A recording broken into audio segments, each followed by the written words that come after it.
Hello and welcome to the show. This is another White Press Play coming in your ear holes. Hey, wait a minute. This one we're talking about the 2005 Samuel L. Jackson movie Coach Carter. We're going to be playing some b-ball up behind the school when a couple of guys sat down and started making a podcast, and one of them was a girl. So join us in studio. We have the love of my life, lady of the manor, Claire Fox. You've heard her on the Marilyn Monroe show. You've heard her on the Joseph Fritzl. She loves the dark stuff on Those Conspiracy Guys. Welcome to the studio, Claire. Thanks very much, Gordon.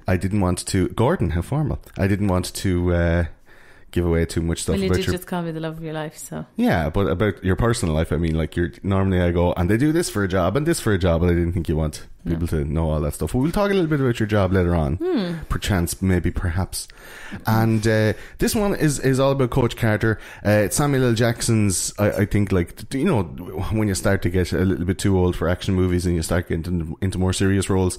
Also, the man that this movie was based around specifically asked, like, pushed a piece of paper across the table to a producer and went, "I want Jackson," like that. And so Samuel L. Jackson was cast in this as a high school basketball coach who was to find out what to do with these kids. And I always felt it was like his community service of his film career. Yeah, this is like, what did he do? There was too many snakes on the plane. Yeah, what did he do that he owed somebody this favour? And yet he's so good in it. He commands such respect that I don't think the film would have the same gravitas without him. Surely. Well, this is the thing. Like, he's coming down from like big hits like Pulp Fiction and stuff like that.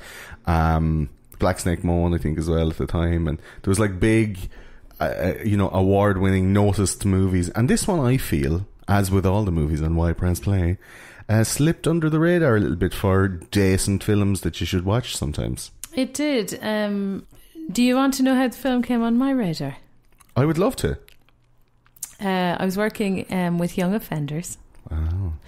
And in the hopes that they would not reoffend. And they asked you to be a basketball coach. Yeah. Because you had... And in the first few minutes working with them, I slammed them up against a wall and went, "I'm not a teacher. I'm your basketball coach."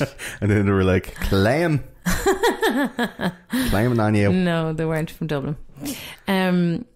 But a co-worker of mine, a colleague of mine, was looking for, I suppose, films that would engage young, specifically male minds, but that had enough inspiration and yet like enough, I suppose, relatability.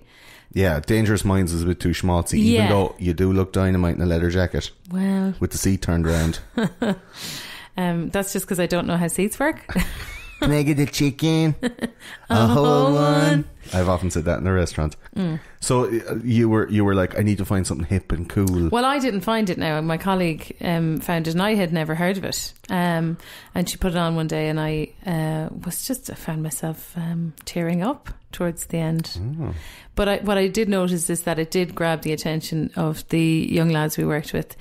And it had an inspirational message, which was better than a lot of the films that they were used to watching. The fact that it was based on a true story. That's the thing that got me. Yeah. And the fact that it's directed by the lad that it's about. Like, well, the son, I think, or grandson, yeah. Like, it's in the family. Like, it's this guy's story. Yeah, it amazed me. And, it's a little bit shit. Like, it's a small bit shit. When you're watching it, you're kind of like, really? But... I don't think it is. I beg to differ. Fantastic. I will tell you why the little bits that are shit, and the good bits are good. But that's the thing. You'll it's like spaghetti bolognese with some shit on top of it. If you love spaghetti bolognese, you just eat around it. And with maybe a fly on the top. Yeah, maybe a fly on top of the spaghetti bolognese. A couple of spoonfuls of shit on top. I'll tell you why later on. But this is White Press Play. So if anything on the show tickles your fancy, you want to get in contact with us, we're quite a new show from the people who brought you Those Conspiracy Guys. So I guess if you're over here listening from there, welcome. How are you doing? And if you're a White Press Play onlyer, you should get over to Those Conspiracy Guys, which is a conspiracy comedy podcast produced by me, Gordo. If you want to get in touch with us here at White Press Play, it's Facebook, Twitter, Instagram, Pinterest, Reddit. All that stuff is just /White Press Play. We do have a Discord server as well for chat and for audio banter. And now there's video chat as well in Discord, so we can all have a big old laugh together, watch a movie, or, talk about some computer games and stuff. We also do stream computer games from PS4, Steam, and through the emulators that are coming out now, Mega Drive, SNES, 3DO, Nintendo 64. So I play all of those games, and we can play them together if you want to go online with that. Get onto the Discord, and there's channels in there for all the tags and name tags and all that stuff, so we can connect online. There's also the lifeblood of the show, which is Patreon. So patreon.com/whitepressplay. All the stuff in there is exclusive to the people on Patreon. So if you want to go in and drop $1 or $2 or $5 or $10 or however much you can afford, however much you think a show is worth, you can drop that money in there, and you get loads of exclusive stuff. Like you'll get first in line to play all those games. We're playing Fortnite at the moment, which is an awesome contender to PlayerUnknown Battlegrounds in the Battle Royale format. It's free to play both on computer and on PS4. So if you're into that and you want to have a go, please hit us up on one of the social medias, or you can email us info@whitepressplay.com, and we can connect online. This is kind of what we want to do. We want to have a little chat, find out new movies, new TV shows, and new computer games on White Press Play. That's the remit of the show. Find the gems so you spend more time watching and less time looking. There are also live watch-alongs for TV shows, documentaries, movies, and what else on a service called Rabbit, RABB.IT, where we can put in a link if you have a link for a movie wherever you may get it, free or no, and we can all watch it along together, which is really strange and cool for a service. I'm an early adopter for a lot of these different apps, and if you've been listening to Those Conspiracy Guys for a while, we've gone through a rake of them, and a lot of them have shut down, like Blab, Lord have mercy on Blab, and you gotta try. I mean, if nobody's using them, they're going to go anyway. So this Rabbit, I don't know how long it's going to last, but it is good crack while there's watching it. So if you want to watch something like Coach Carter or any of the ones we have coming up in the future, we can watch along with those some evening.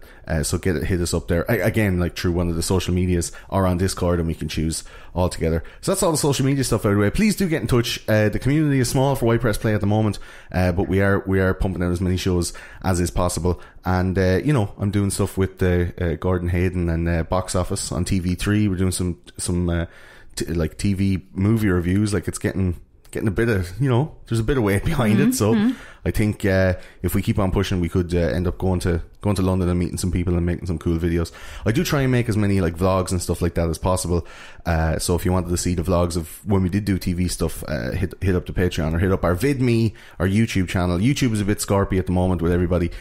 So I'm tending to lean towards VidMe. So it's vid.me/whitepressplay. And there's loads of like trailers and little secret videos I'm making, like the play-alongs for all the PlayStation 4 games, and all the stuff that's on Twitch is also on VidMe. So get on there. And we're also on Twitch, twitch.tv/whitepressplay, and that's where we stream all the games from PS4, from Steam, and then the emulator stuff as well. And you can join in while we're playing that, and tell me to shoot this or blow up this or whatever. I wanted like an interactive experience. So that's it for the social stuff. We're going to get into Coach Carter now.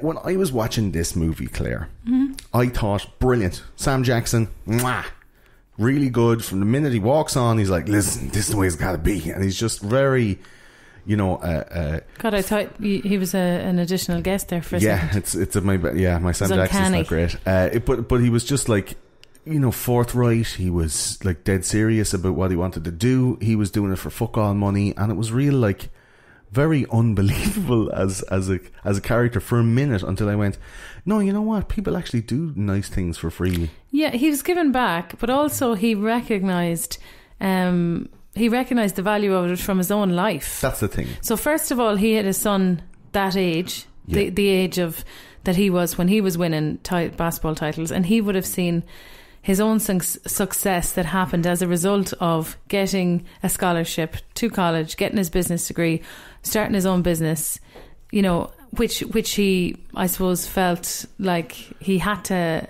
start his own business back in his own town, because that was important. It was like, not like leaving like a lot of high flyers would, but like coming back to the community, building up the local economy, and then the next step from once that became a success was to say, okay, now how can I contribute like those people who contributed before me? So this is Ken Carter's sports shop. So he came back to town, made a sports shop. He also had a son, Damien Carter, who's played by Robert Richard, which is how the apostrophe in his name would indicate it's to be pronounced, and who has hauntingly beautiful eyes. Oh, he's a very beautiful young lad. Like a blue-eyed black kid. I was just like, oh, I'm lost. They're like pools of eternity. Yeah. I didn't really believe him as Samuel L. Jackson's son. He seemed like a bit of a whinger. I did not get that. No, he seems a bit like, I want to play. So they're at home. Like Ken Carter goes back to the school that he came out of as an all-star. He was brought up tough in the streets, and he basically wanted to come in and give back to the community, and he offered his services for very, very little to the school team. He was basically volunteering. He was going to be paid a stipend, but it would hardly cover the time. Yeah. But his petrol probably. Or the orange juice he gave the lads after their morning runs. With their morning suicides. Yeah. Which we'll talk about in a second. But he, like, the team was doing like okay but a bit shit, and it was like the best team in the whole region at one time. I don't think enough was shown about how good the team used to be. It was kind of like just alluded to. Well, I don't think they needed to spend much time on it. Like he pointed, in his first scene with the basketball players, he points to the wall of fame and he says, if you need to see my credentials, they're right there. And you can see that he was MVP and team captain of a winning team in 1971 and 1972. 72, yeah. So it's over a 3-year period. So and that's probably the last time the team had been really successful. Yeah, so that's kind of what's inferred. And these guys were like street hoods who'd like, I'm cool, I wear my pants on the back of my ass, and I wear my hat all cocked to the side, and well, they're very cool dudes. They're very cool dudes. But in fairness, there's a lot of it's like street crime going on as well. So I suppose they have to have the gang bangers. They have to have street cred. This is the thing. Yeah. But when they're playing street ball and they're undisciplined, and what can... I think that's the thing. They're talented. They probably have enough time to put into the basketball in their own time. But they don't have the discipline to, listen to people, to follow instruction, to, not lose the head and get into a fight with other players. So those are the things that he really needs to work on with them. Yeah, I mean, they're fit young lads. They can throw balls around the place, but they have no discipline, and they have no structure, and they have no organisation. No. They have no knowledge, really. They're just like, I'm good at basketball. Are you really, though? And it's the same with anything. Like, you could be naturally good at anything, but if you don't work at it to the nth degree, it's going to be mediocre. Yeah, that's and I mean, like in the first session with them, he starts asking them, he starts telling them what their numbers are, and they're like, those aren't our numbers for our last match, and he's focusing on what they missed. Yeah.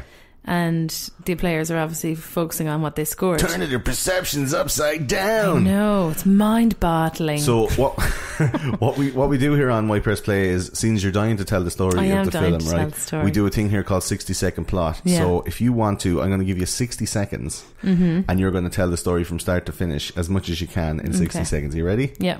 Okay. 3, 2, 1, go. So an altruistic man from the hood, made good, comes back after opening his own successful business in the hood, and he decides he's going to volunteer as the new basketball coach, while still ensuring that his own son is kept away in private school, and so that he doesn't run into the wrong people. Elitist. 20 seconds. So he befriends the boys by showing nothing but respect, calling them sir, having them call him sir, and explaining to them about, casual racism, etc.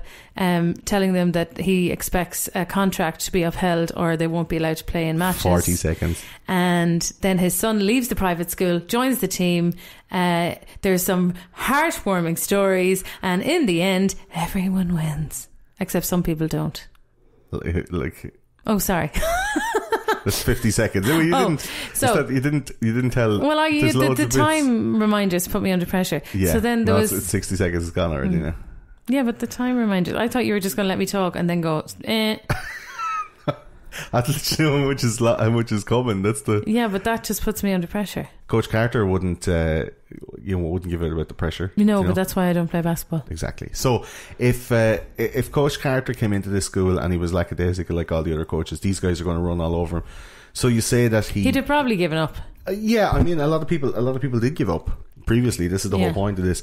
So he comes in and he tries to make a first impression, and this is one of my favorite points in the movie, when he comes in and he starts telling them, like, you will do this and you won't do this and you will do this. He starts handing out contracts, which they just start laughing at. But these guys are like, young dudes who are like, I'm pure cool. So this character Timo Cruz, who seems to be like this young tough, he's like a Mexicano, and he starts throwing the N-word around the place when Coach Carter's handing out these contracts, and he's like, fuck you, old man. Like, it's this rebellious, defiant, even in the face of all the other guys like cooperating with Coach Carter and saying, well, I know I kind of like basketball. And this guy is like, if you've ever watched Sister Act, he's the Lauryn Hill of the group, who's like, no, I'm out of here, who then like stands outside the window and like mournfully yearns to be back on the team, and or whatever. Singing in harmony. Well, he doesn't sing in this one. That whole Timo Cruz storyline, I think, like really holds together. Yeah. Like, it's very, very powerful. Much more powerful than any of the other storylines, I think. Yeah, Timo Cruz is kind of the central... I think so. You sympathise with him most of all. You grow to love him. The little pup. There's four main storylines that are split into the movie. So it's Timo's like, I'm battling gang warfare, and my cousin, he's like, my cousin, mi primo. Yeah, he's like a gangster, man. He has all the money, he sells drugs and stuff. Or he's like that kind of world. And then you have Kenyon Stone, played by Rob Brown, who basically gets his girlfriend Ashanti, called Kira in the movie, or Kyra. She gets pregnant and he has to deal with that kind of stuff. And then we have Texas Battle, who's played by Maddox. They all have pure cool one word names. So Texas Battle, Junior Battle, Junior. His ma is played by Octavia Spencer. Yeah. So when like that story is basically like, he too dumb to go to school, like this kind of thing, but he's real good at basketball. And then we have Worm, who's played by Antoine Turner. Like, those four dudes are kind of like the main storylines. We follow their home lives as they go home, as well as Coach Carter's. Less so Worm. Less so, but he has like an important part to play later on in the movie. And then we have obviously Damien Carter, who's Coach Carter's son, who is, I think, like, he wants to prove something to his dad. And, like, I don't feel that's like, none of those are as strong as Timo Cruz's story. They're all very weak stories. In fact, the paternal relationship that Coach Carter takes on for Timo Cruz is stronger than his own son. That's the thing. So, like, the movie starts off basically like with Ty Crane, who plays for the other school, the other cool school in the group. Like, he's coming out going, I'm the next LeBron James. So, like, from the minute one, like, he's the man to beat. And it's kind of like, like, Remember the Titans or Mighty Ducks or something like that. It's kind of this, like, underdogs work real hard, learn a few lessons, and then, win the Super Bowl. Yeah, the relationship between Carter and Timo Cruz is a lot stronger than the one with his own son. And his own son, like, without any kind of without any preemptive, like without prompting from the script or from the character, he just comes in, and Coach Carter knows, like, okay, I'm wealthy, I own a shop, I'm sending my kid to a private school. He's going to St. Francis, which is the same school that this Ty Crane is going to. So this is this whole, like, Mighty Ducks, like, he used to play on the team, and eventually they'll be playing in the final, and he'd have to play against the guys he was on the team with.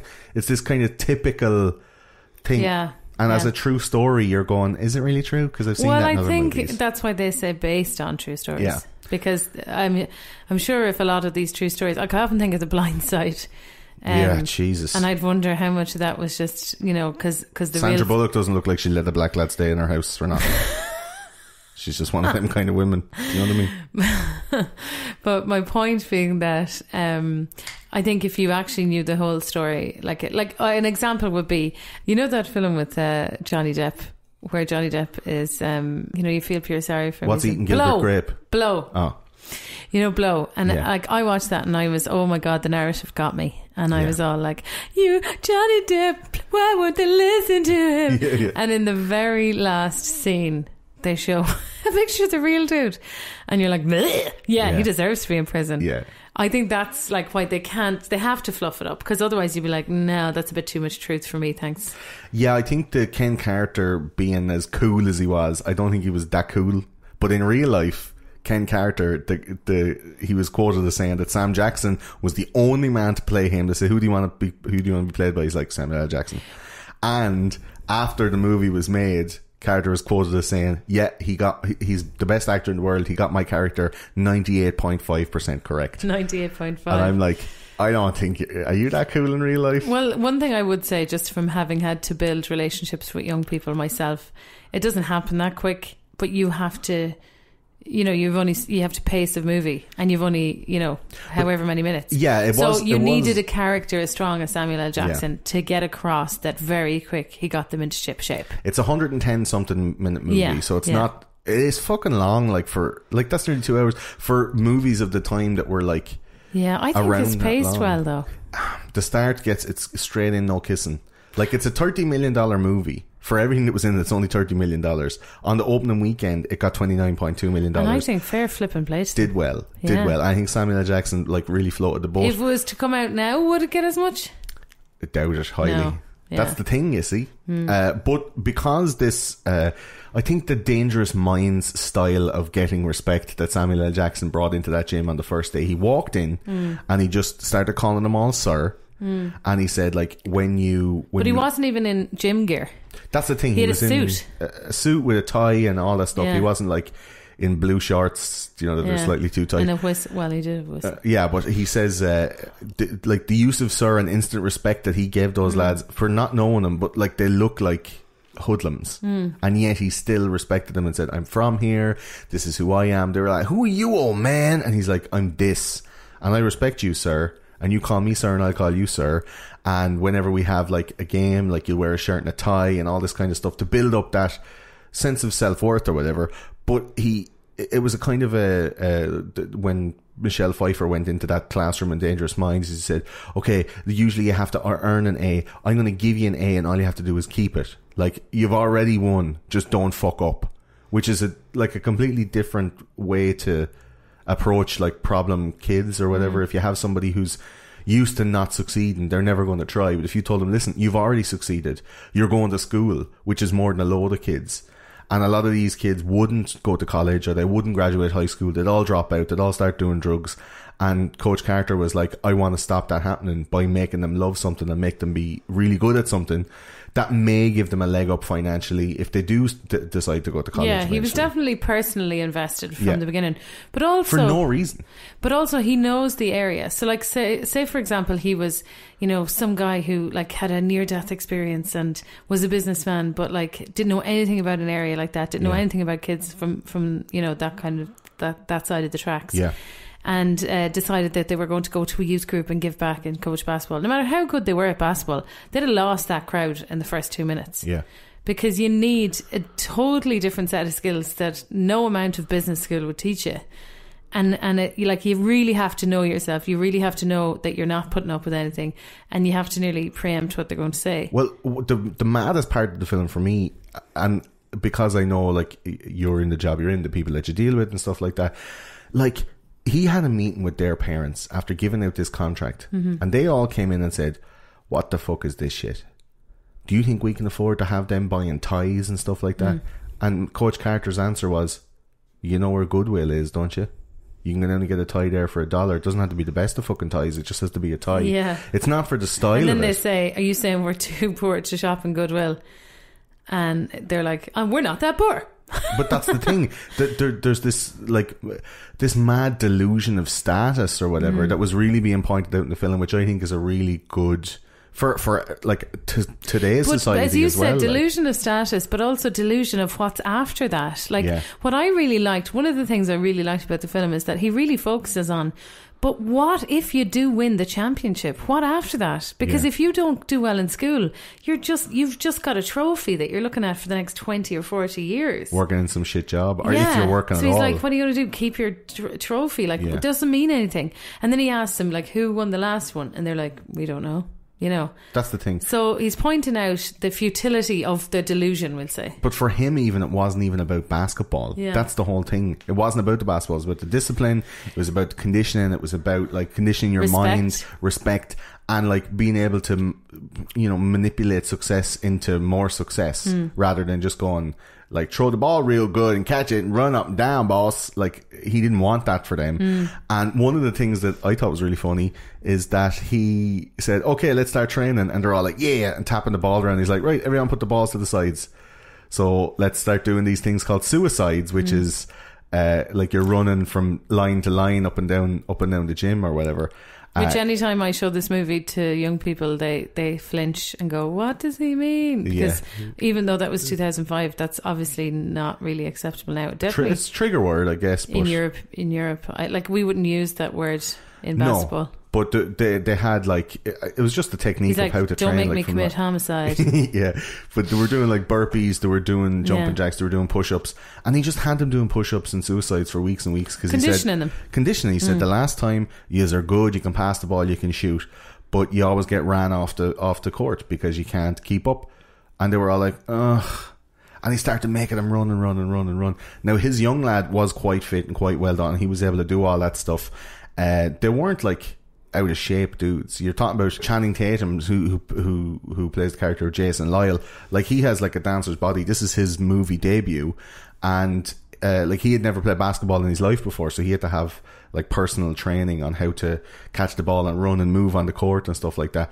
But all of these guys were conditioned enough, like play street ball, but not the demanding physical condition that you need to play competitive basketball. Like, but I think as well the fact that he used exercise as a punishment, you know, so it was like, you know, you talk out of turn, you'll do laps, your whatever, suicides, you'll push-ups, you are late for thing, you'll do 1,000 push-ups, you answer back, you'll do 1,000 push-ups, you know. But it was all about discipline, unquestioned and unargued discipline. He's like, right, we'll have practice at 3:00. Don't arrive here at 2 minutes. That means you have to be here at 5 to 3. If you're here at 5 to 3, you're already late. What was the quote?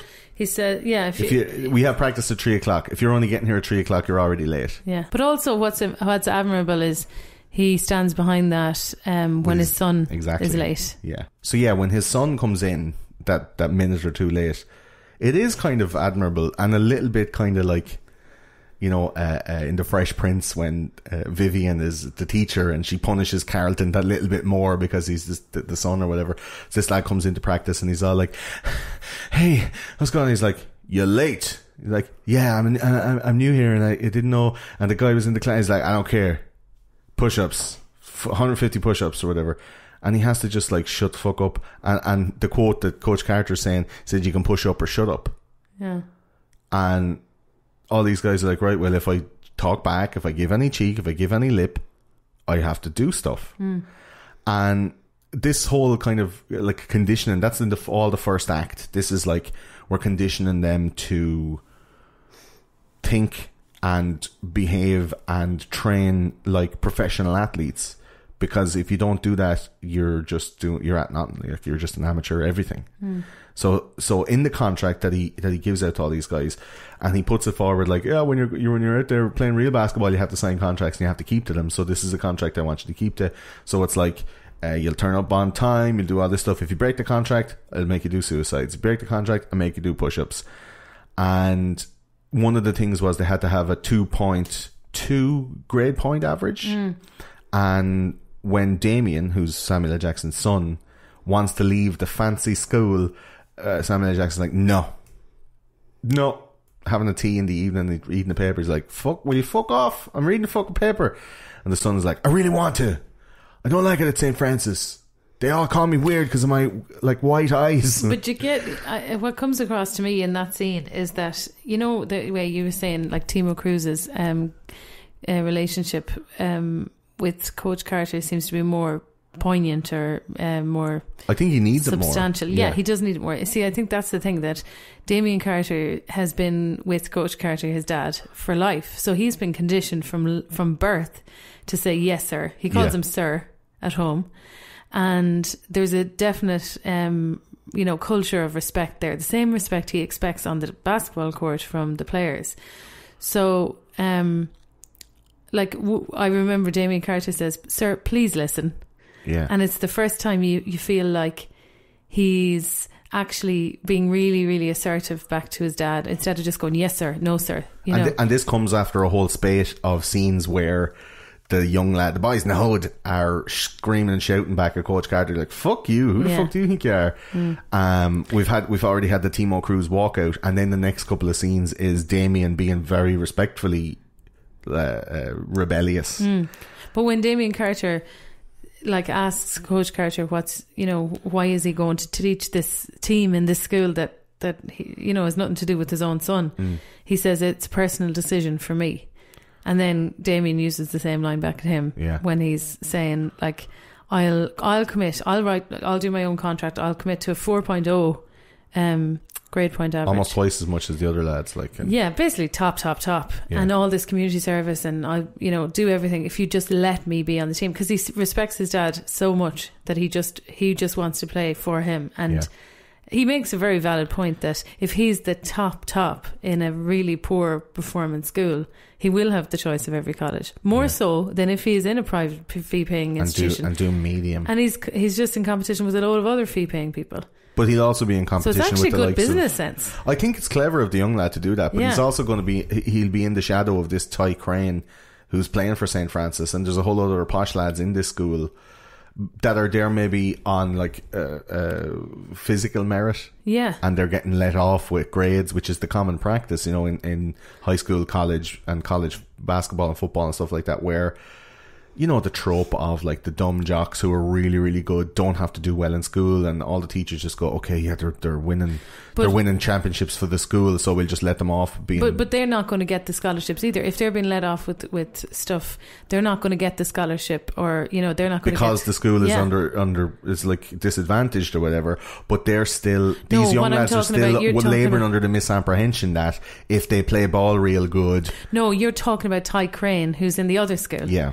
And you're saying that they might be let off. That's what you said there. They may be mollycoddled a bit by the teachers in that school. But what I'm saying is they're not going to be mollycoddled when they're going for colleges and universities. Like, say they're going to Harvard or to the top.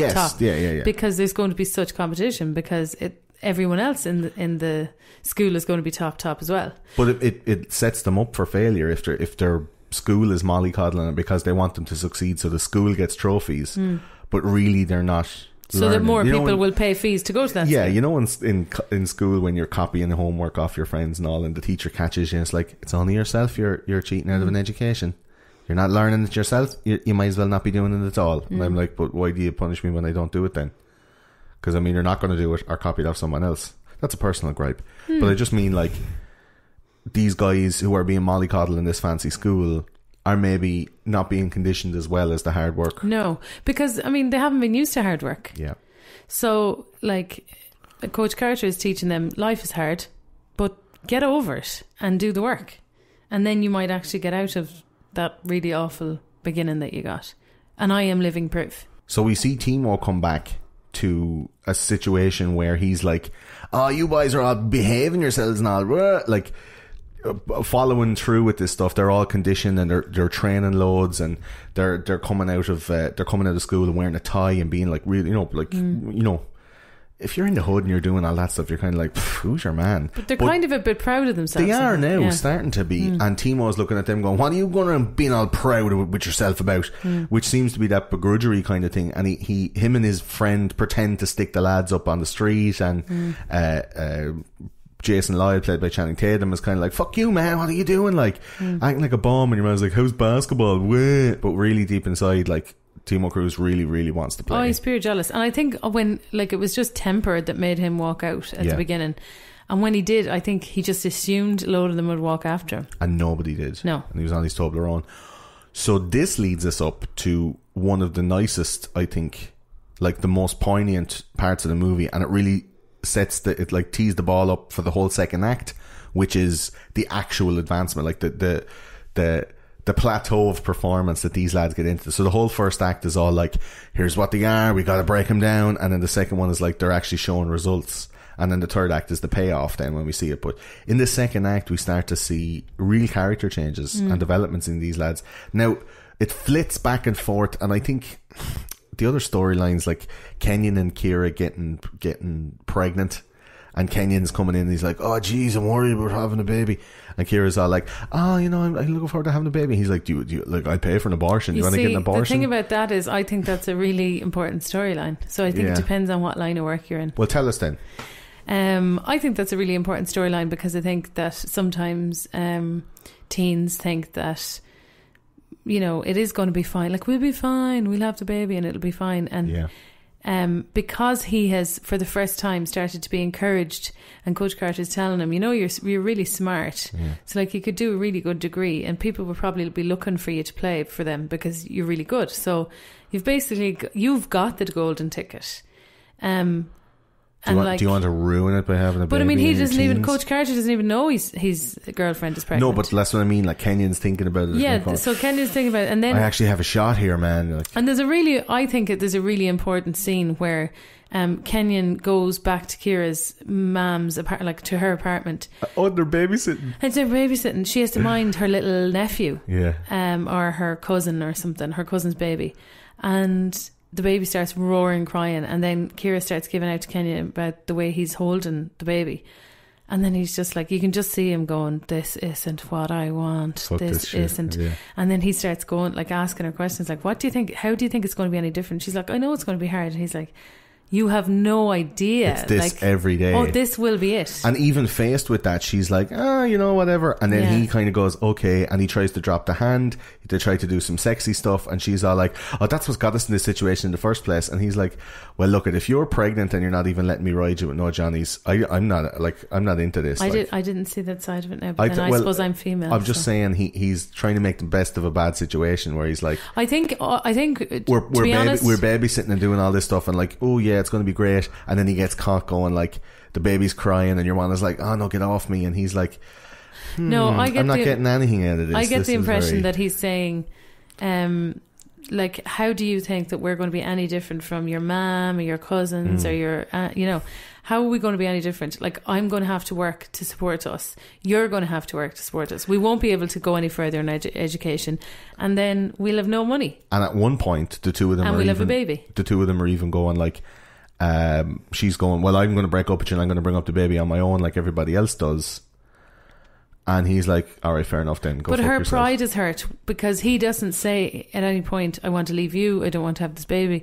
What he's saying is, can we at least have a conversation about it? Yeah. Which also I think is an important point to make, because, you know, a lot of the time it's only looked at as the woman's problem. He's there, he's invested in the relationship, he's saying he loves her, and he's saying, I would just like to look at our options. And she's seeing that as a massive rejection, and she's like, F you. Yeah, because if the woman is pregnant, you know, the reproductive rights are there, should be there for her, not in Ireland, like. But it is the man's problem as well. If he doesn't want to have the baby, she should be willing to at least have a conversation about it, rather than bringing a child into the world that he would then feel obliged to have, and like legally probably end up having to take care of. So he didn't want any of that shit, like.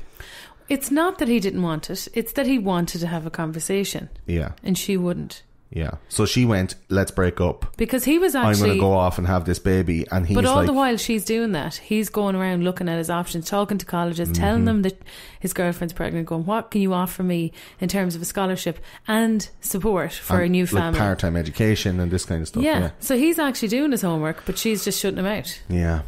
And that storyline wraps up, because it's not integral to, I don't think it's integral to the movie at all. That storyline wraps up with her going, yeah, I got an abortion after all. And he's like, what the fuck, you never even said. Like, she seems like a bit of a selfish cunt going on the way she's going on, like going, come on, babysit. No, you can't, I'm having the baby no matter what. And he's like, okay. And then he's like, I'm gonna get a scholarship, and you know all this stuff. And she's like, yeah, I already aborted the baby. He's like, what the fuck? She had an abortion while they were broken up, to be fair. And also, I think she just assumed he was just like every other guy, like, get you pregnant and then go, okay, I'm washing my hands of this because I don't want that baby. She saw what he was saying as, I don't want the baby, I want this not to have happened, which he probably did in a way. Yeah, but that's what abortions are for. I think, like, she was being a little bit So, unreasonable. Because we move on to the rest of the story because it's kind of not the. But she's being encouraged by the women in her life. You see in that babysitting scene that she's being encouraged, going like, "Yeah, it would be grand. We get all this stuff and all." It seemed to be like. I don't think she's been encouraged. I think it's her culture. That's what she's comfortable in. Because at one stage, like... She needs to do a few of them suicides and push-ups and stuff to get a bit of fucking... I don't mean to be reading too far into the little background noise, but like at one stage she gives out to him when, you know, because he turns off milk and butter and she's making mac and cheese. Yeah. And she's like, don't waste milk and butter. Yeah. And so... to me, that's like she's already been brought up looking after cousins, looking after nieces and nephews. So it's not, you know, like we aspire to that which we see. Yeah. So, you know, her aspirations were a lot lower than his were because he only had his aspirations because of Coach Carter. There you go. Yeah. There you go. So yeah, we see Kenyon trying to. Sorry, I got very emotional. Wrestle through. Well, I mean, that's the way it goes.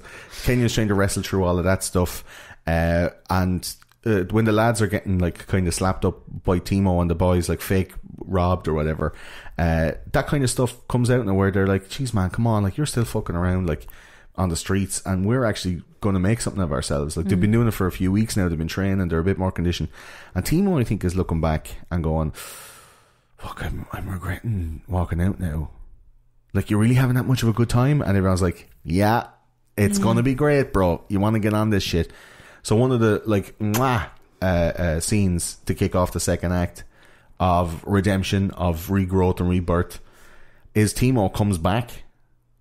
And Claire, you want to tell us about what happens? He comes into the hall, into the assembly hall where they practice, and in his big old dirty t-shirt, and he says, "What do I gotta do to play?" So he's just like really, I have to admire it in a teenager, you know, in a teenage character, to swallow your pride, come in with your tail between your legs and go, I'll do anything.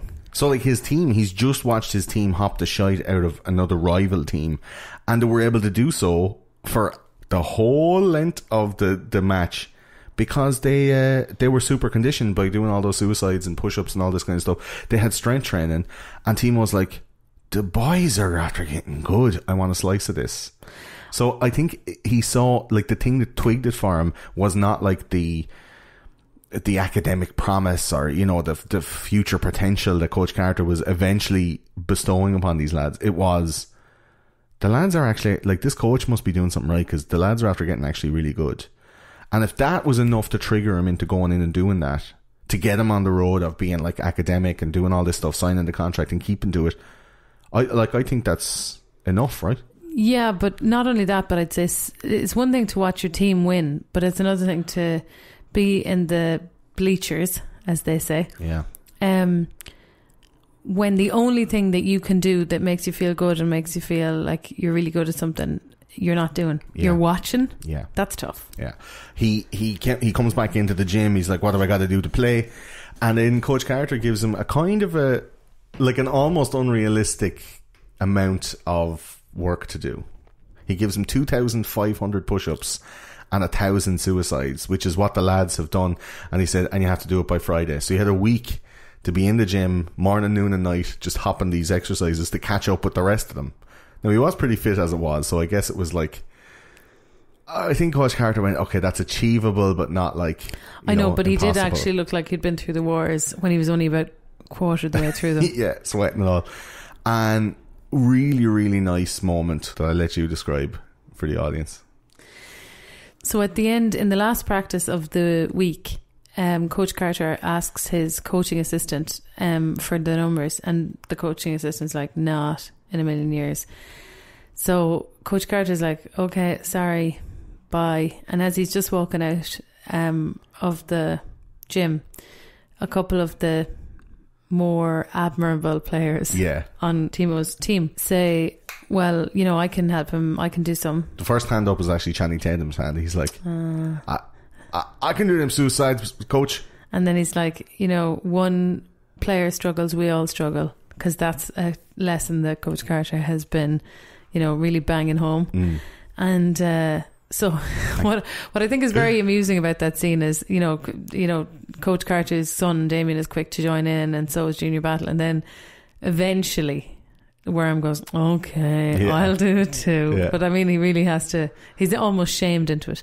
So then they all kind of help him out and make sure that he gets numbers. And then, I mean, I'm sure that's a massive victory in Coach Carter's mind, because, you know, they're reflecting and coming up with this kind of team mentality themselves without having to be told, because up to this point everything has to be spelled out for them with threat.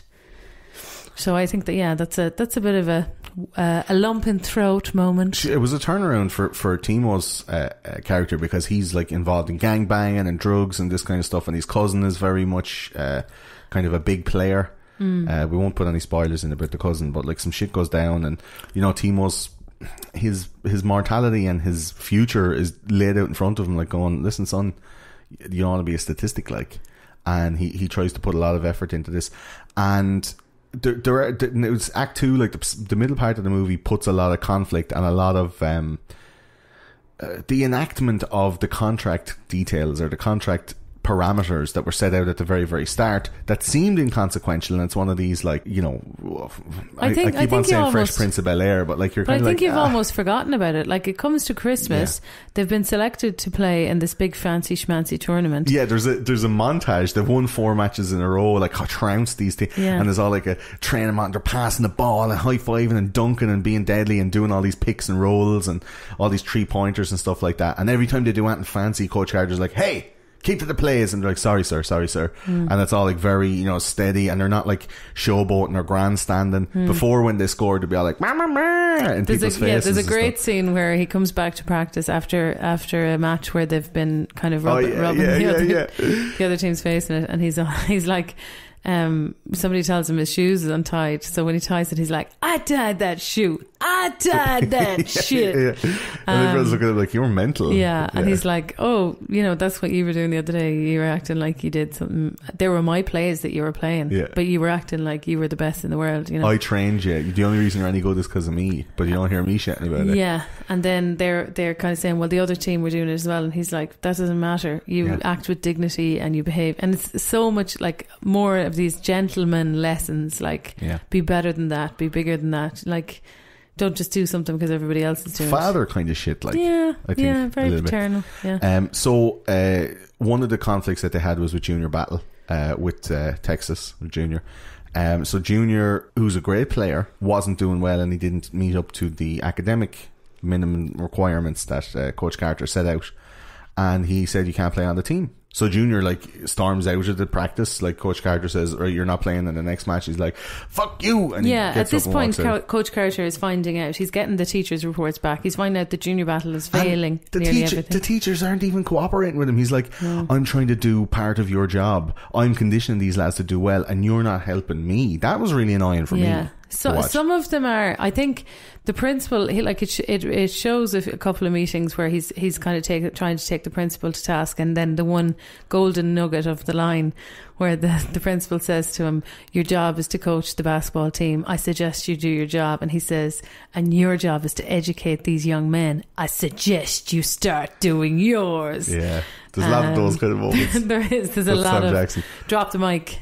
But it seems that like a lot of the parents at the start were kind of unwilling to cooperate. They were like, I'm not buying a toy for this young lad, you're a fucking basketball coach, like, just tell him to throw the ball around. But you can imagine, it seems alien. Like, what he's saying at the beginning seems alien, and then when he follows through with it, like, everyone kind of goes, sure, Coach Carter, sure, because they don't think anybody's going to like go chasing up the paperwork. And he does, and Junior Battle's ma comes into the shop, and from what I got, that she was coming in going like, hey, what the fuck, man? And then Coach Carter described and said, well, listen, this is how it is. And she's like, okay. She does that, you know, that whole Octavia Spencer, like and she does that kind of knowing head nod with the, you know, the winced up eyes, and she has that certain mouth that when she looks at it, she goes, but shit, it was a shit pie. I think she's already reflected before she comes into the shop. I don't think she's coming in like, she's kind of dragging, well, she doesn't drag him in straight away, but she comes in and she's basically threatening Coach Carter, going, you know, like, I could move him to another school and they'd play him. But that's what I felt, that she was going like, but that's the only kind of currency she has. Right. So it's like the only thing I have left is to threaten him. So she says that, and he says, yeah, but that's not the point, because even if he plays in another district, they're not going to teach him. He's not going to learn anything, so he's going to be a great basketball player in high school and then have no future. Yeah. And then she says, I know that, and I know he's struggling with class, and I don't want to take him to another district, but we lost a son. Like his older brother was shot in a gang feud. Right. So, like things have been really difficult, and school is not his priority, but I will get on top of him about that, and I respect what you're doing. I see that scene as like he does disarm her. She comes in, like you said, she wasn't aggressive or whatever. She comes in bullying, and he disarms her with like a positive message for her son, and she goes, oh, all right then. And then she gets the young lad and going, you do your lessons. But she really wins Coach Carter over, because she explains what Junior Battle has been going through that he wasn't aware of. Yeah. So but Junior wasn't like, expressing that stuff. Yeah, and then Coach Carter is like, this is all very well that his ma is telling me this, but if he doesn't come in and speak to me and look me in the eye and tell me this, then I'm just getting a promise from a mum. So she goes out to the car and drags him in, and like is prodding him in the back going, tell him you'll do everything he asks. And then he is a major battle, because he could hardly read the newspaper article earlier on. That's the thing, like reading it with his finger. He's literally and then but I mean so this is like the turning point then for Coach Carter's character, and it's kind of like how everybody really feels about him, and it's all great having the lads doing a little bit better and everyone's kind of feeling great, but the teachers aren't cooperating with him. Some of them are, but I mean, this is the lock the gym moment in the movie, which is kind of like a pivotal moment. It kind of finishes Coach Carter, really. Well, I suppose the thing is that he's winning the games, he's the hero, but as soon as he's showing that he is serious about the contracts, and if they're not living up to them, then he's not going to continue doing what he's doing. And they're not going to be allowed to play. So basically what they signed up for, which was if they didn't get this grade point average, that they weren't going to be allowed to play. Yeah. So he can only play like 3 of the team, because the rest of them are failing. Yeah. So after they win this Bay Hill Invitational, they're like, top of the world, ma, and they're all wearing their shirts and ties and they look real cool, and they go back to a house party afterwards, and it's completely against the rules. They're away from home, it's kind of holiday time, the boys are in the pool, they're squeezing a few titties, having a bit of after-match crack, and then Coach Carter comes in, and the young lad Damien is hammered drunk and all that stuff. But he doesn't realise he's drunk, because he's been just given lemonade. Yeah, it's pretty I know he's a young lad, but he acts really drunk really badly. And he punishes them all. He brings them all back, and he's like, what the fuck are you all doing? And the thing is, at that moment, and I think Samuel L. Jackson doesn't do disappointment in movies often. Yeah. Very rarely would you see Sam Jackson's character in any movie disappointed, like building up to an excited thing and then being let down, because he's like, no, I'm too cool, I'm not letting anybody in close to me. So you never see that really. And he comes down and he's like, I'm going to go. They were all staying in an apartment complex. He's like, I'm going to go down and we're all going to have a big laugh. And, the boys are I'm going to treat the lads to something. And, and then he goes around and they're not there. And he genuinely looks like, oh, I worked so hard. I thought they were going to be good boys. And now, right.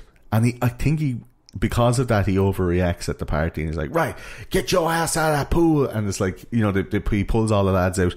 Then they're finding out that they're failing. Then he locks the gym, big padlocks, big chains, and the whole school goes mental, because they're like, why are you stopping a winning team? What I think is amazing is that like there's literally choppers, like press choppers in the air. Like it seems overkill, and it is a bit mental. A little bit, but like the principal is standing around like the same amount of press you'd see at a White House event. Yeah, if there was a school shooting, there wouldn't be that much fucking press. So it just seems that like this whole locking the lads out of the gym was a motivation for them to go study, and it was like a real heartwarming moment. I don't want to spoil too much of it, but like real heartwarming moment when Coach Carter is surprised when they're all studying the thing and they're doing really well and doing all these exams, and against Coach Carter's will they open the gym, right? And he goes, There's a hearing, yeah. And he, it's like, you can't handle the truth, and Coach Carter puts an old tomato up against them and says, look it, if you open that gym, you're undoing all the work I've done, and I'm going to quit. And all the teachers are like, yeah, fuck you, Carter. My boy's going to be a basketball star. But he had got through to all the boys, but he hadn't got that message across to the parents. And the parents were all like, fuck you. And the lads in the hearing are all looking at each other going, I don't know, we should probably do better. It's I know, but I think the whole thing is that he's finally getting the lads to think about college might be a possibility for you, but they're coming from a culture where they're lucky. The principal in one of her speeches to Coach Carter, she says we graduate 50% of our student body, and most of those are female. So she said, you're looking at your team, you're looking at 1 in 5 might graduate. It's that's shit from statistics, graduating from high school. Yeah. So there's no way those parents are thinking about college. And I can understand where they're coming from. They're going, you're now taking away the only positive thing they'll have in the rest of their young life before their life turns to real shit. And it seems to be that they're conditioned to think that that's the maximum their children can achieve, because that's the maximum they achieved, and they're fighting against Coach Carter. But what I think is great is that the young lads have already been pre-inspired. They're in here and going, no, I can do better than this. I don't need high school basketball. That's not going to be the thing I'm going to be thinking about when I'm, in the fucking garage, fixing the thing and doing, I have bigger aspirations than that. And when they do open the gym and Coach Carter's sent home and he's fired or whatever, and eventually he gets to go back into the gym and he expects to see them all playing with and practicing. With his box just to collect his stuff. Yeah. And he goes back in expecting to be seen playing on the court. But what the lads are doing is sitting around a whole lot of desks with the other teachers who had been fighting Coach Carter before, and they're all sitting at rows of desks doing their homework right in the middle of the basketball court. And one of them says, "Nice, Coach, they can take the lock off the gym, but they can't make us play." That's it. That's Timo Cruz. And I think that Timo stands up and he does one of those "Oh Captain, my captain" speeches as well. And every time, tear to a glass eye. Yeah, I have to stand down at the back of the classroom when I put that on. It's a bit saccharine for me now. I love it. No, I didn't really. It's misrepresented as a Nelson Mandela speech, but really, it's actually Marianne Williamson who wrote it. Yeah, and I'm like, would he read that in real life? I don't know. Timo Cruz, I think he doesn't just go looking up a good quote. It's been alluded to by Coach Carter the whole way through the movie. Yeah, no, I know, but I mean, Timo Cruz. Oh, did that actually happen in real life? Is that what you're saying? Or in the movie? It doesn't really fit. It does happen in the movie. It doesn't really fit in the movie. Timo Cruz, he's selling crack rocks weeks before, and then he's all quoting Marianne Williamson. Then after say he's selling crack rocks, and he's quoting Marianne Williamson. It's just, to me, that just doesn't make it. To me, I was like, that's a bit. Oh, Captain, my captain. It was a bit forced. It just felt to me a little bit. But I think that's just because we've been conditioned to see any of that stuff with YouTube. The fact, and with the fact that everything goes viral now, I think something has to be really, really, really unique for us to not look at it as saccharine. Yeah. In a situation but also like he was that. selling crack 3 weeks before, and his cousin died in his arms while he's going around. Dude, running spoiler! Around the streets. You weren't supposed to say that. And then he's we don't know which cousin, and then he's fucking pulling a quote out and reading it like he completely understands the concepts and all inside of it. It just seems a little bit But I always thought Timo Cruz was real smart. Yeah, but you could really see the writer at that point. I think that's a bit. Watch it. You be the judge. I've seen it about 20 times and it makes me cry every time. Let the audience then listen. Audience member, you watch that part and tell me that it's not really. Let's take a vote. Is this motherfucker really reading out some of this shit like he knows it? Do you know what I mean? Just felt a little bit. There was a few moments like that where I'm like, I can see the writer there. It's just good acting. And it's not. I don't know. There's a few moments in it so I'm not going to ruin the very end of it, but there is a battle then between Coach Carter's team and the team from St. Francis, and it's this whole like Rocky IV, I will break you. And we get to see Ty Crane and stuff playing his best, and he's up against Junior Battle, who's he's overcome academic adversity, and there's a whole scene where all the lads are in the library and they're all like, "You got your grades, yeah!" And it's all this whole slapping high fives off each other, even in the absence of Coach Carter. He had implanted the seed of you can do better with your life in these lads, and they really took to it. Again, a little bit saccharine, a little bit kind of really, but I mean, it's it is what it is. Yeah, it is a Mighty Ducks-esque, based on but a true story because it has inspiration. Even the Mighty Ducks knew what it was. It wasn't this is kind of like, this is what really happens. It's like some Antoine Fisher or some... I don't necessarily think so. I think it's based on a true story. Yeah, based loosely. Like, I mean, the way that the story wraps up really nicely in a lovely narrative, you can really see the writer on the screen. So I actually beg to differ, because I think at the end we get information about some of the students, the real life guys, but also we get a lack of information about the majority of them. Yeah, it finishes off in a type of Animal House, like, Junior Battle went on to blah blah blah, and Timo Cruz went on to blah blah blah, and he did at State College or whatever. So you get to find out some stuff. Yeah, and then other people didn't even graduate high school, basically. Yeah, because the omission means says that enough. Yeah, I mean, I don't think it's that neat. It's not that neat, but there's certain narrative functions and certain narrative tricks that they use, like for like, it's like having like emotional music. Yeah, on top of it to go, I'm going to fucking make you feel something now, and you're like, I'm back to major. You don't have to, like, it's not a fucking, but the young lads in this movie are really, really great, great actors. They genuinely had to learn how to play together as a team, and they were taught like 70 different plays by professional basketball coaches, so that they could be seen to look like a real basketball team while doing all the set pieces and doing all. They definitely looked convincing. There's a lot of sports action on screen. Like, it's a lot of sports action. They would have had to been very physically fit to play the game as long as a basketball game is. But you're talking about like doing it as a movie with all different camera angles, and you have to reset and shoot the same scenes again. And you can go online and see there's like a whole Coach Carter page with the continuity inconsistencies, where there's like lads at one point and then it goes over to the other angle and they're 10 feet ahead, or the points on the board are like the times on the board where it's all like 122 and then you go back and it's like 145, 144. It's like, wait a minute, that was 20 seconds ago. Like, there's these kind of things, but it's very hard. I don't notice any of those things. Yeah, it's hard to keep all those moving pieces going, especially when you're working with teenagers and there's like a gym full of people. I guess they're not there for... Oh, I meant to say, one of my favourite parts of the whole movie is the extras.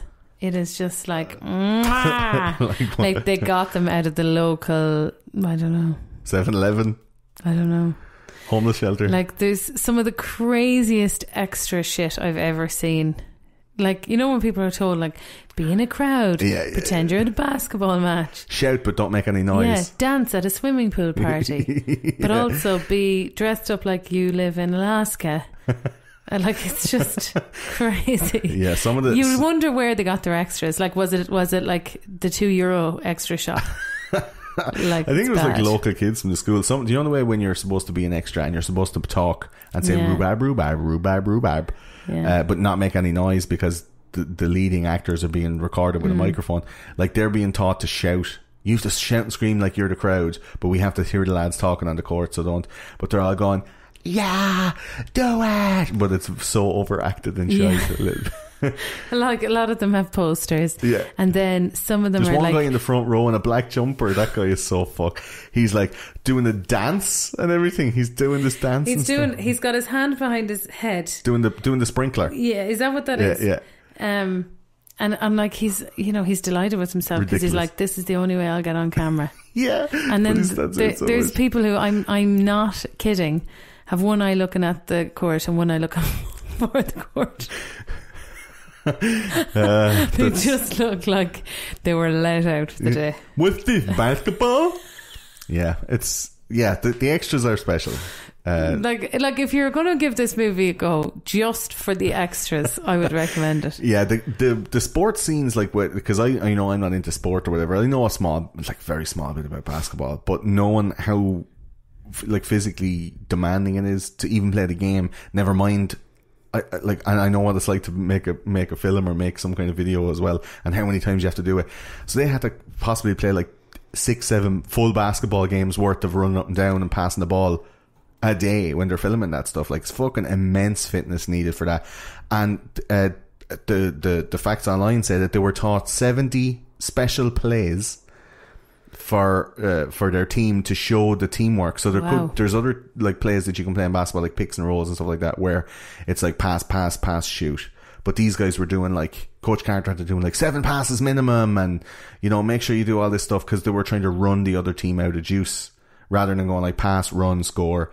And these plays were played like meticulous, and particularly for the camera to get in and out, and they had to replay them, and it was oriented to show teamwork and like loads and loads of movement, because they wanted it to feel like they were running and they were all over the court and they were moving all the time. Like, can you imagine being on a movie set and just for a whole day, like 8 hours, just running? My nightmare. The whole day. Like, that's what I'd rather be the extra. But this is Channing Tatum's first film, and he went on to do all the. Oh yeah, and for the ladies, that's another thing. So you've got the ladies. For the boys, you have we can relate to this. And then for the ladies, they have a couple of scenes like the one in the party where they take off the tops in the swimming pool. And then there's another one where they're like singing, "We undefeated," and Channing Tatum is going around with a little towel, just not quite covering his ass crack. Love it. And every time a young female in my company watches that film, she goes, because he's still relevant. He is, even though he's be considered an old man now. But but like Magic Mike XXL, anybody? Yeah, people can still go, oh, look at him, I know him. I want to see more. If you were to recast anybody, then I don't know if you got an alternative casting. So we like to do this thing on White Press Play called the alternative casting. Could anybody else play Samuel L. Jackson's character, Coach Carter? Could anyone else do it? Ken Carter himself said 98.5% sure. Yeah. Do you think anyone could? I wonder, would Danny Glover be too old for this shit? I think that possibly could be. Yeah. He doesn't have the. I think he'd be just like, run or don't run. Yeah. I don't care. I'm reading the paper. Yeah. Having a donut. Maybe that's just our Lethal Weapon version of Danny Glover. I'm sure maybe like Predator 2, Danny Glover is like much more enthused. Yeah. He's well able for a bit of sweat. Right. I think, and now aging, well, not aging, I guess that's a negative connotation, but like a more mature Will Smith would be able to, because he has that kind of the 7 pounds or Pursuit of Happiness. I was just going to say the Pursuit of Happiness. I could see it. He has that intensity. He'd bring you along with him. Yeah, big time. And he did that Pursuit of Happiness as well as a biopic, like it's a biography. The guy who is based on a true story, the real guy, like he's like Will Smith studied him and did all that stuff. So I mean, he had the chops to try and be Ken Carter. I think for crack, we gotta have the Mac. Bernie Mac, I think disagree. Would be. No, you don't like? You don't like the idea? I think that would just be ridiculous. No, I think it'd be more a yo teach than I'm not a teacher, I'm your basketball coach. See, Bernie Mac can be cutting as well at the same time. I think it would be a much funnier movie because he'd be jeering the lads and doing all stuff. He may not command the same respect. Yeah, so I think it would be a very different movie. Yeah, you need a serious thing. I think Bernie Mac, give him a run. So I think as a joke, I would love to see what would happen if this movie had Timo Cruz character played by Rick Gonzalez. If that was played by Rob Schneider, young Rob Schneider. If it was like an Adam Sandler-y type movie where Timo Cruz is like, I ain't playing no more. And he walked off and he seen all the lads succeed and he came in. And then the big sad face when he sees them all doing well. Yeah, this kind of stuff. And they're like the outside the window, one tear. Yeah. I think it could be a bit if you were schmaltzy. making a farce, it would be Rob Schneider. No, I couldn't think of anyone to replace Timo Cruz. No, I think Timo Cruz is it's so well played, and I mean he could easily overplay it. He did a little bit. I don't think he did. When he's holding his cousin, he did the whole comic book, like, look up to the sky when it's raining and say, no! Like, it was very... Yeah, but how many cousins have you had overdramatic? Shot in front of you? Not that many, but, like, I don't think I'd do the whole cradle him in my arms. Yeah, but he's also Latino, so they're apasionato. Maybe. Sorry if that's not a word. I think it could be. Has O at the end. For Damien Carter, the steely-eyed son of Coach Ken Carter, I had down Nick Cannon because he has that beautiful face, but he also has acting chops, and I don't know if anyone out there knows Nick Cannon that well. Like, he has chops. Right. For Kenyan, I think because it's such a dramatic role, it's such a heavy dramatic role, and he has to do all that stuff. Like, that fucking storyline gave me a pain in my scraw because I'm like, that's because the teenage you is afraid of it. Get back to the basketball. Don't try and analyse me now. Come on. I'm saying get back to the fucking basketball. This, like, get an abortion or don't get an abortion. If your mom wants to leave, let her leave. Like, get over. I think he was a bit too sweet to be wholesome. Yeah, that's it. Yeah. That's what I mean. So we're trying to get somebody who's a little bit more hard nosed, because Kenyon, he could have been the main young male lead, and I think he was he's billed as that, the young male lead. Kenyon Stone was played by Rob Brown.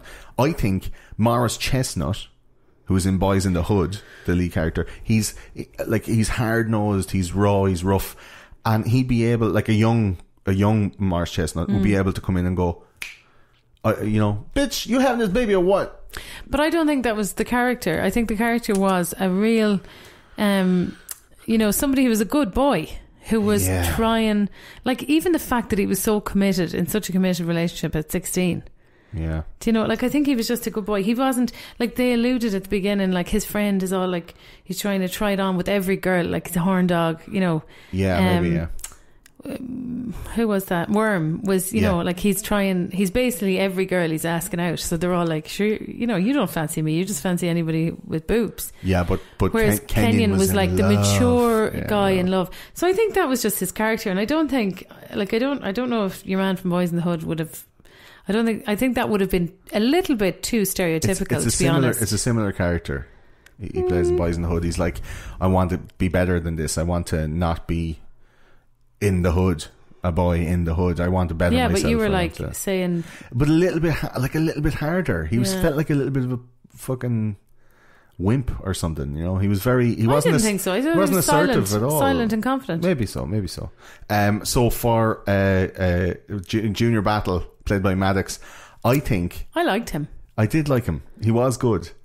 Not a brilliant actor, but like good for this part. I thought he was good at the whole kind of droopy, big, tall, really good basketball player who's a bit like, what? Where am I? Yeah, like, I thought that was really came across. You see that character like in a lot of these.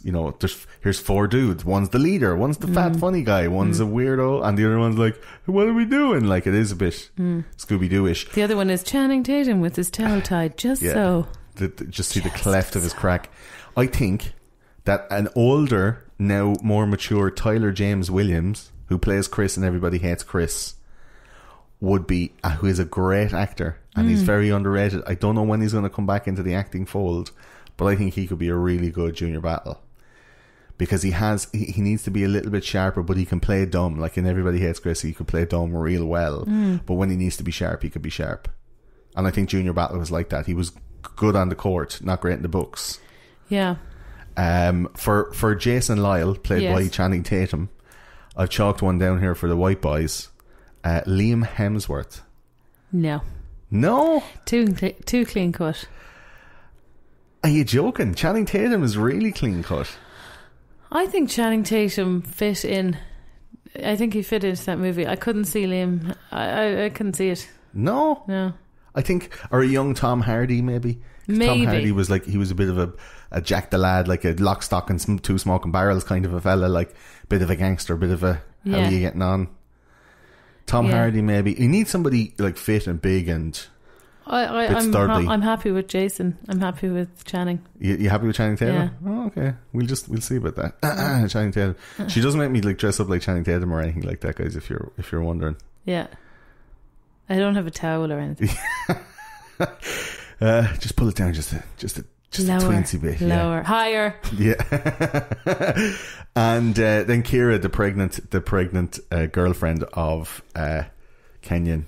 I have down here as a joke Raven Simone, because I can just imagine her whinging around that kitchen with babies hanging off her and everything. I would hate that. She's really annoying. Yeah. Raven Simone. No, I thought Ashanti played it very well. She did. A little bit whingy. A little bit too, like, more whingy than she was dramatic. I've seen Zoe Kravitz. Have you seen her? Yeah, she's very beautiful. I think she's a really good actress. There's going to be a lot of stuff coming out of her. It's the acting you like, yeah? It's the acting, it's the acting, yeah. And I think if you're casting that, it's the kind of character that she'd play. She's in for those kind of supporting roles now at the moment. And I think she'll be looking for a lead pretty soon. Zoe Kravitz is definitely an actress to watch now at the moment. Right. One to watch. Especially with the whole family behind her and all that stuff. Moving on up. And like, you know, if she ever doesn't have any place to live, she can live in Lenny's scarf. Yeah, he doesn't wear any jocks, don't you know? And he has his pubes in dreadlocks. Imagine everyone knowing that about your dad. Be terrible, wouldn't it? So what we like to do on White Press Play is give the audience one reason why. So one reason why you definitely watch or not watch this movie. And I know, Claire, you've watched this dozens and dozens and dozens of times with at-risk teens standing at the back of the class going, how am I going to get through to these kids? It's actually really badly timed because several times we've come to the last, like the crucial last 5 minutes of the film and the bell has gone and it's really hard to just get into it the next day for just 5 minutes. So you know, to build up the crescendo. Yeah, it's an anticlimax. Yeah. So I kind of might pick a point to start and then go, so basically this is what has happened so far. Yeah. Do you stop it at any point and go through and explain all the plot? Well, I don't play it continuously, so it's played as a reward kind of class, you know, like a holidays class. And if there was one reason why you would suggest somebody at home to watch this movie, not in a classroom situation, but in a you should watch this movie because it's good. First of all, I do think it's a, like, if you like your you know, based on a true story, tearjerkers, but that, you know, you're not going to be bawling the whole way through it. If you like The Blind Side, if you like Remembering the Titans, if you like that kind of a film, might even be your secret shame. I think it's a really good one, and it stands up in my opinion. Like, I've watched it several times. I wouldn't have watched it several times if I've watched it several times if it wasn't before a good this film. And I watched it the other day when I was taking notes and doing all that, and I enjoyed it again. Like, it is good. There are parts that are a little bit, I'll talk about that in my bit, but you don't no, because I think if you watch any film that many times, you're going to start pulling, like, I mean, Pretty Woman, really? Forrest Gump, same. I've watched it like 400 times. Yeah, so if you watch it that many times, you're going to be like, I find this difficult to believe. Yeah. You know, like, kind of like the black flies in The Green Mile. Yeah, cornbread balls. One reason why I would suggest you watch it is the commanding performance from Samuel L. Jackson in something that's not him, like in A Taxi with Bruce Willis or with Snakes on a Plane or being a gangster and shooting a gun. He's still a hard motherfucker. He really reacts well off these kids, and it feels very natural. There's no part of the movie that he's involved in where I'm like, come on, because every scene he's in, I believe it, right? And the stuff with Kenyon and his girlfriend and the pregnancy stuff, and Samuel L. Jackson has nothing to do with that, and I'm like, come on, bring Sam Jackson back. Like, this is fucking bullshit. You two years are shy. Come on. It just seems like, yeah, he has that presence. He ties the whole thing together. And I know I said like a Will Smith, a mature Will Smith would do the same. I really don't think he can be replaced in this film. Like, Sam Jackson makes this, and it is one of those movies where you're like, fuck, this lad has real chops. Worm, who's played by Antoine Turner, who's also in another movie with Sam Jackson that was made before this called 187, where Samuel Jackson plays a teacher who has it's class. I've never seen it. He has a semi-violent interaction with a young gangbanger in his class, and the gangbanger is all like, "You dead, son," and basically I said son instead of the N-word, and he says, "I'm not a teacher, I'm you." And basically, like, it's like a home invasion type thing where they're trying to kill. Like, 187 is the police code for somebody's been shot, you know. So these lads are like coming to his house and writing 187 on it in paint and basically threatening to kill him for fucking him up in school. And Antoine Turner plays the main bad dude in that, so they're put together again in this for and is he good in, is he believable in that? Like, because he's believable as a lovable twerp. Yeah, in but this film. In Coach Carter, it's kind of like a watered down version of how aggressive the teacher is, because in 187, like, Sam Jackson's a fucking animal, right? You know, it's like watching him in Black Snake Moan as well, where it's totally outside of his usual character archetypes that he gets put into, and I guess he gets pissed off. He's like, I don't want to play another. I think it'd be way worse to be playing the characters that you're playing, but to be then accused of playing other characters, you know, that or in other films that you haven't starred in. Yeah. Like Lawrence Fishburne and stuff like that. Yeah, I mean, that happens. You know, I'd say he doesn't mind if people just get the characters that he's played right. There is a funny clip where an interviewer, a movie critic, is interviewing him and going, "So you're in this movie?" He's like, "What? That's not me. That's Lawrence Fishburne, you fucking..." He's like, "Sorry, I can't tell the difference between black people." But yeah, he is really, really good in this. And 187, I hope we will do on the show on White Press Play in the future. Class film. So that's it for White Press Play for this time. Thanks very much to Claire for joining us. You're talking welcome. about Coach Carter. This is one of your picks. It is. It's one of my favourites. Classics. Chalk it down. So if anything we said in the show, dredged up some memories of when you were a young black teen in the hood, trying to make it as a basketball superstar, you can send us in a message on all of our social media: Facebook, Twitter, Instagram, Pinterest, Reddit, or anywhere else that you can think of. We probably have an account on it, so it's whatever.com/whitepressplay. We also have the Discord server that I'd love you to join. Come in and join and talk about this movie and the little bits after you've watched it. We also have a Twitch channel, twitch.tv/whitepressplay, where you watch us, mostly me, playing video games live from PS4, Steam, and from the classic consoles. There's a new Mega Drive, a new SNES, I think a new Game Gear and a Game Boy consoles all coming out now, and there's 80 games I think included in each of those classic consoles. So I'll be basically playing through all of those to see if it's worth the money or not. We also have the lifeblood of the show is Patreon, so patreon.com/whitepressplay, and thanks to all the donators over on Patreon who are keeping us going, keep the lights on over here in White Press Playland. And that's it for this time. Go watch Coach Carter. I think it's on Hulu at the moment. You can watch it, or I'm sure you can find it. I have it on DVD. You can find it in some other location. It's Coach Carter 2005, directed by Thomas Carter, and I mean, it's definitely worth it. Definitely worth one. Oh, it's worth one watch. One watch at least. Anyway. Or in my case, 21. And again, thanks to Claire for joining us. Come on, we go to bed, love. Thanks. Right. Goodbye, everybody. Bye.